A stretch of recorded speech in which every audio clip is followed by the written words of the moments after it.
Assalamualaikum warahmatullahi wabarakatuh. Selamat siang, selamat malam, selamat pagi kepada Bapak Tutor yang terhormat. Perkenalkan, saya Traditiawan akan mempresentasikan tugas 3 matkul pemrograman berbasis website. Ya, dan ini langsung saja ke aplikasinya, Pak. Di sini saya ada halaman dashboard bertuliskan selamat datang, dan di sini ada tombol untuk ngelink ke halaman informasi bahan ajar dan informasi pacak bahan ajar. Dan di atas juga di sini ada navbar yang saya berikan link untuk berpindah-pindah halaman dengan mudah. Nah, di informasi bahan ajar saya menambahkan fitur tambah atau upload bahan ajar. Di sini juga bisa menambahkan langsung gambar. Kemudian ketika diklik tombol tambah, dia akan bertambah ya, Pak. Nah, ketik di sini saya menggunakan pop-up-nya itu, saya baca di PDF-nya itu kan menggunakan pop-up. Nah, itu saya gunakan di edit ya, Pak. Jadi di edit ini saya menggunakan pop-up seperti itu. Nah, kemudian untuk dilacak bahan ajar juga sama ya. Saya di sini menambahkan buat PO baru.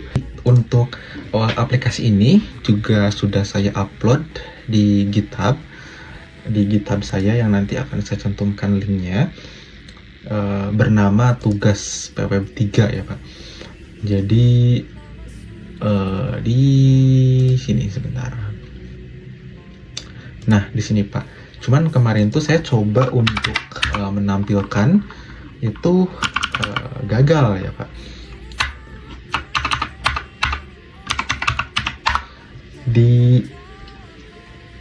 Nah, jadi ketika saya coba untuk menampilkan di Bootstrap ini benar-benar blank ya, seperti ini. Saya nggak tahu salah gimana. Dan padahal di SRC ini ya, itu kalau nggak salah di mana, saya lupa lagi, ada di page.json ya kalau nggak salah. Ini sudah sesuai yang seharusnya.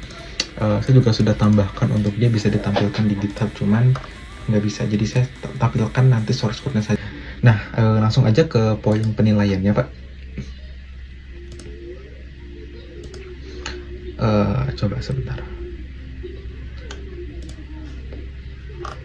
Oke, di penilaiannya yang pertama arsitektur dan struktur project Vue, struktur folder, struktur penamaan file, struktur komponen, dan penerapan pemakaian Vue komponen dan template. Nah, di sini di VS Code saya menggunakan untuk struktur aplikasi saya menggunakan standar arsitektur Vue, kemudian folder SRC berisi komponen, routes, stores, dan aset. Tiap tampilan saya pisahkan ke view seperti dashboard, stock, dan tracking. Kemudian fungsionalitas saya pecah ke komponen dengan penamaan ke bab case sesuai dengan pedoman pada PDF seperti BA underscore navbar, kemudian BA underscore stock table, dan lain-lain.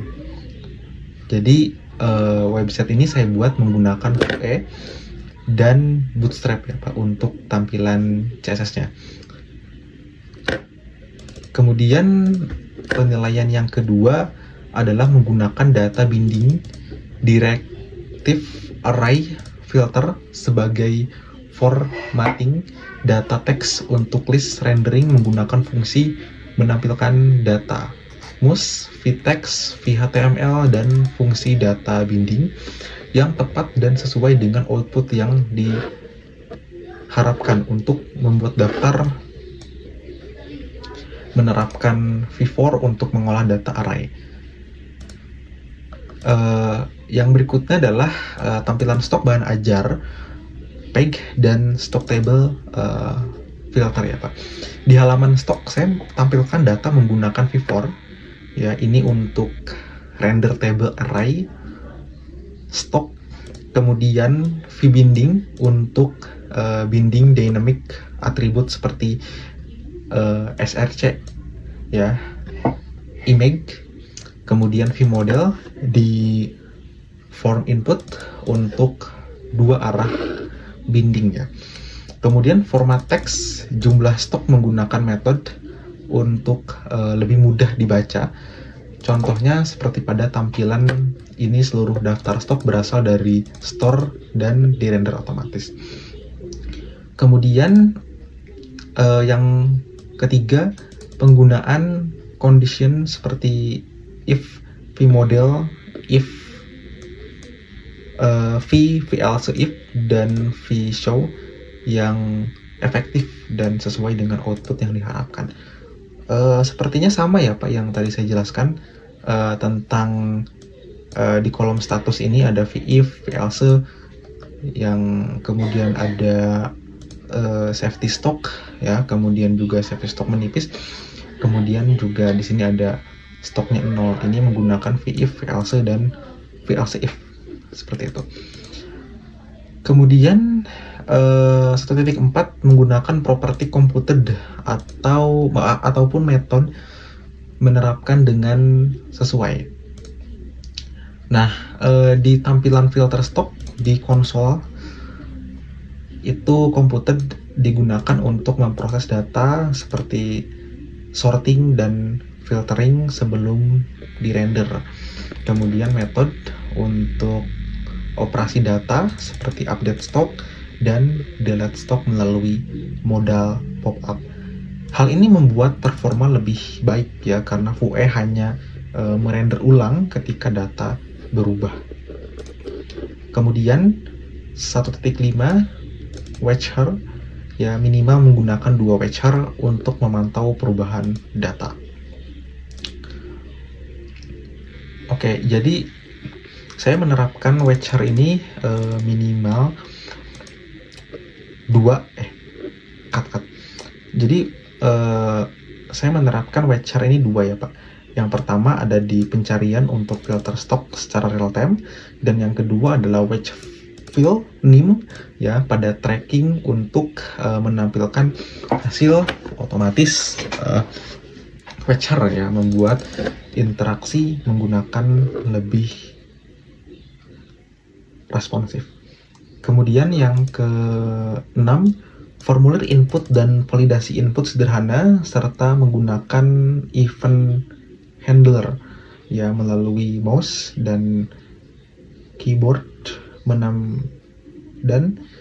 menampilkan elemen-elemen yang berinteraksi dengan pengguna. Baik,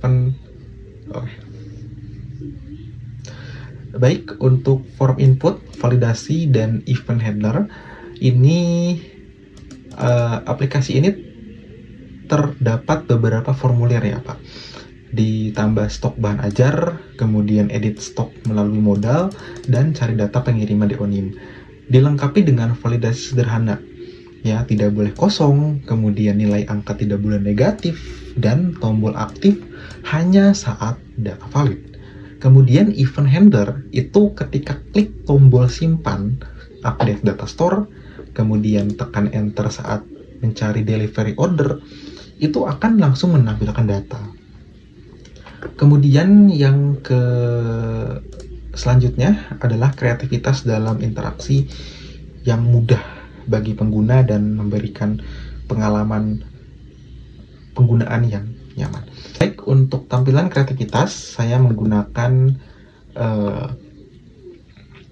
Bootstrap ya Pak untuk tampilan CSS-nya, dibantu supaya lebih cepat dan lebih kompleks juga. Kemudian sebagai penutup, kesimpulannya aplikasi kita ini sudah memenuhi seluruh kriteria dalam public ya, struktur Vue yang baik secara dan scalable, data binding, conditional rendering, computed wizard diterapkan, form interaktif dengan validasi, UI nyaman dan mudah dipahami. Aplikasi ini bisa dikembangkan lebih lanjut dengan API dan autentifikasi seperti login ya Pak. Namun di penilaian PDF hanya seperti itu saja. Oke, baik Pak, terima kasih. Sekian dari saya. Wassalamualaikum warahmatullahi wabarakatuh.